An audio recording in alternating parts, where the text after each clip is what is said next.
Hello friends, अस्सलाम वालेकुम। उम्मीद करता हूँ आप सब खैरियत से होंगे। वेलकम टू माय चैनल फाद मेडिकल। आज हम बात करने जा रहे हैं फोड़े फिंसी के हवाले से, यानी मसल बॉइल्स क्या होते हैं, ये क्यों निकलते हैं और इनका जो ट्रीटमेंट होता है वो एलोपैथिक में क्या करना होता है, और इसके अलावा ये किन अफराद में ज़्यादा तादाद में इनका जो निकलने के खदशात होते हैं वो ज़्यादा होते हैं। तो आज हम बात करेंगे बॉइल्स के हवाले से कि बॉइल्स बच्चों में, बड़ों में क्यों निकलते हैं।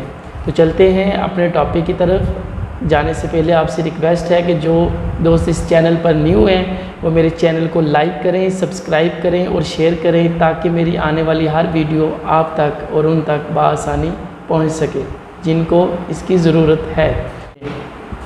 फोड़े हमेशा आप देखेंगे कि जो भी बाल वाली स्किन होगी, हमेशा ये बाल की जगह पे ही जो छोटी सी एक फिंसी बनती है, फिंसी बनने के बाद उसके ऊपर स्वेलिंग होती है, सोजिश होती है। सोजिश होने के साथ साथ आहिस्ता आहिस्ता वो अपनी शेप बढ़ाती जाती है और यहाँ तक कि वो एक बहुत बड़ा फोड़ा बन जाता है और उसके अंदर जो रेशा होता है वो बनना स्टार्ट हो जाता है, यानी पीप वगैरह का पैदा होना स्टार्ट हो जाता है। आप नोट करेंगे कि ये सिर्फ़ और सिर्फ आपकी जो बाल वाली जगह होगी, यानी बाजू पे निकल सकता है। जहाँ जहाँ भी जिस्म के हिस्से पर बाल होगा वहाँ पर ये जो बॉइल्स होते हैं ये निकलते होते हैं। इसके अलावा जिन जगहों पर बाल नहीं हैं वहाँ पर बॉइल्स कभी भी नहीं निकल सकते। जैसे कि मिसाल के तौर पर आपका मुंह है, मुंह के अंदर कभी भी हमने देखा है कि किसी के भी बॉइल्स नहीं निकले, तो लिहाजा ये सिर्फ़ और सिर्फ बाल वाली जगह पर ही बॉइल्स निकलते हैं। अब बात करते हैं कि ये बॉइल्स किन अफराद में ज़्यादा निकलते हैं और क्यों निकलते हैं। जो डायबिटीज़ के पेशेंट होते हैं उनको बड़ी ही एहतियात करनी पड़ती होती है बॉइल्स के हवाले से, क्योंकि उनमें बॉइल्स निकलने के जो चांसेस होते हैं वो सबसे ज़्यादा होते हैं। नंबर 2, उन अफराद में बॉइल्स सबसे ज़्यादा निकलते हैं जिनकी सेल्फ इम्यूनाइजेशन सिस्टम जो होता है वो डिस्टर्ब होता है, यानी उनका जो कुफ्ते मुदाफ़त का सिस्टम होता है वो बिल्कुल पोर होता है, बिल्कुल कमज़ोर होता है, जिसकी वजह से उनके अंदर जो बॉइल्स के जरासीम पैदा होने के चांसेस ज़्यादा होते हैं। अब बात करते हैं कि बॉइल्स अगर हो जाए घर में किसी एक फ़र्द को, तो कौन सी एहतियात जो है वो हमने बरतनी होती है ताकि बाकी फैमिली मेम्बर्स बच सकें। बॉइल्स का इन्फेक्शन जो होता है ये मोस्टली टाइम बैक्टीरिया की वजह से होता है, क्योंकि जब बैक्टीरियल इन्फेक्शन स्किन पर होता है तो स्किन जो है वो अपनी पहली कंडीशन से बॉइल्स वाली कंडीशन में जाना स्टार्ट हो जाती है। तो इसमें बॉइल्स की कंडीशन में एहतियात करना नहायत ही ज़रूरी है। एहतियात आपने कैसे करनी है कि आपने जो आप अपनी ड्रेसिंग है उसकी सफाई रखनी है, आपने अपनी सफाई रखनी होती है। इसके अलावा जो टॉवल वगैरह होता है वो किसी के साथ शेयर नहीं करना होता। आपका टॉवल आपने खुद अपने लिए ही इस्तेमाल करना होता है। इसके अलावा आपने देखना है कि घर में किसी और अफराद को बॉइल्स का मसला तो नहीं स्टार्ट हो गया, क्योंकि ये एक फ़र्द से दूसरे फ़र्द को बड़ी आसानी से बॉइल्स के जो जरासीम होते हैं ये लग सकते हैं। अब बात करते हैं इनकी ट्रीटमेंट के हवाले से कि ट्रीटमेंट क्या करना है, कि शुगर के जो पेशेंट हैं अगर उनमें बॉइल्स निकल आए तो उन्होंने अपना ट्रीटमेंट कैसे करना होता है और कौन सी एहतियातें करनी होती हैं। शुगर का जो पेशेंट होता है अगर वो बॉइल्स के मसले में आ जाता है तो उसने सबसे पहले अपनी डायबिटी की जो टैबलेट वगैरह यूज़ कर रहा है, जो शुगर की मेडिसिन वगैरह यूज़ कर रहा है, वो उसको अच्छे तरीके से टाइमली यूज़ करे ताकि उसका जो शुगर लेवल है वो हाई ना हो, क्योंकि शुगर लेवल हाई होने की सूरत में आपके जो बॉइल्स निकले हैं या फिंसी वगैरह निकली है उनके चांसेस हैं कि वो बढ़ेंगी और एक जगह से दूसरी जगह पर भी शिफ्ट होंगी। तो लिहाजा जो डायबिटीज़ के पेशेंट हैं उनको इस मामले में नहायत ही एहतियात की ज़रूरत होती है। अब बात करते हैं ट्रीटमेंट की कि कौन सा ट्रीटमेंट करना होता है। एलोपैथिक में इसका ट्रीटमेंट क्या है। एलोपैथिक में मोस्टली टाइम जो एंटीबैक्टीरियल टैबलेट्स होती हैं वो डॉक्टर हजरात जो डर्माटोलॉजिस्ट होते हैं वो यूज़ करवाना स्टार्ट करते हैं।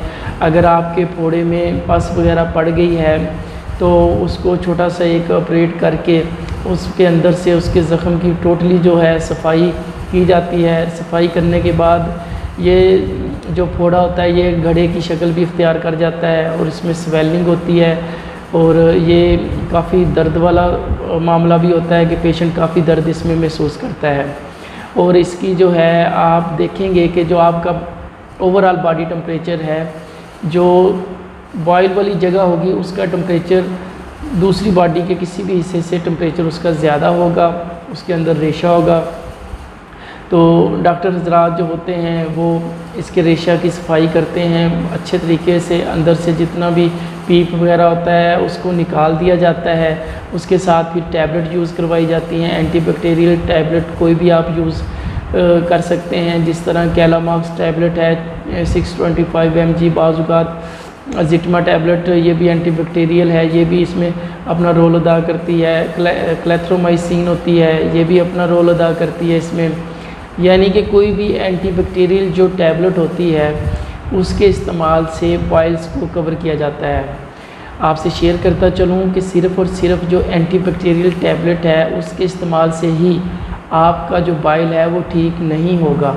इसके साथ और टैबलेट्स के कम्बिनेशंस होते हैं, जैसे कि आप इसके साथ लीवोसिट्राजीन टैबलेट का इस्तेमाल कर सकते हैं या फिर रोटाडीन टैबलेट का इस्तेमाल किया जा सकता है। और इसके साथ दर्द को कंट्रोल करने के लिए आप डिक्लोरान टैबलेट, जो कि बिल्कुल एक आम सी टैबलेट है, आप भी इसके बारे में जानते होंगे, जिसका फार्मूला डाइक्लोफेनेक सोडियम होता है। अगर आपको ब्लड प्रेशर का मसला नहीं है, यानी आपका जो ब्लड प्रेशर है वो तेज़ नहीं होता, तो आप इसको सोडियम के साल्ट में भी इस्तेमाल कर सकते हैं। अगर आपको बीपी का मसला है, आपका बीपी शूट कर जाता है या डायबिटीज़ के साथ साथ आपका ब्लड प्रेशर भी तेज़ रहता है, तो आपने किसी सूरत भी डाइक्लोफेनेक सोडियम का इस्तेमाल नहीं करना होता। आपने डाइक्लोफेनेक पोटाशियम का इस्तेमाल कर सकते हैं, उसका साल्ट बदल दें, आप पोटाशियम वाला साल्ट ले लें, ताकि फोड़े की वजह से आपके जिस्म पर जो स्वेलिंग हुई है, स्वेलिंग की वजह से और जो आपके जिस्म पर पेन हो रहा है उसको आप कवर कर सकते हैं। इसके अलावा अगर आपको तेज़ बुखार हो गया है फोड़े की वजह से, स्वेलिंग की वजह से, तो आप उस बुखार को कंट्रोल करने के लिए टैबलेट पैनाडॉल का इस्तेमाल कर सकते हैं, टैबलेट ब्रूफिन का इस्तेमाल कर सकते हैं। इसके अलावा आपने कुछ एहतियातें करनी होती हैं कि फैमिली जो होता है, फैमिली को बचाने के लिए कि फैमिली में भी कोई इस मेंबर जो है वो इस बीमारी में मुब्तला ना हो जाए, तो लिहाजा आपने अपनी पूरी केयर करनी होती है, एहतियात करनी होती है। तो आज की वीडियो में यही नॉलेज था जो मेरे दिल में आया, तो मैंने सोचा कि मैं आपसे शेयर करूं। तो लिहाजा ये एक मालूमाती वीडियो है, तो आप काइंडली कोशिश करें, अगर कोई पस वगैरह का मसला या कोई बॉयल्स वगैरह आपकी बॉडी पर, स्किन पर निकल आते हैं, तो कोशिश करें किसी डर्माटोलॉजिस्ट को चेकअप करवाएं, किसी अच्छे डॉक्टर को चेकअप करवाएं, ताकि इसका बर वक्त इलाज मुमकिन हो सके। क्योंकि बाज़ औक़ात जिन अफराद को बॉयल्स बड़ी ही ज़्यादा तादाद में निकल रहे हों, कुछ अरसा कंट्रोल होने के बाद फिर निकल आएँ, तो उनके लिए एक स्पेशली जो होता है वो टेस्ट करवाना पड़ता है, ताकि पता चलाया जाए कि इस शख्स को किस वजह से और क्यों इतने ज़्यादा बॉयल्स निकल रहे होते हैं। इसलिए लिहाजा जब भी कोई इस तरह का मसला बने तो अपने डॉक्टर से रजू करें। Thank you so much. उम्मीद करता हूँ कि आज की जो वीडियो है आपको पसंद आई होगी।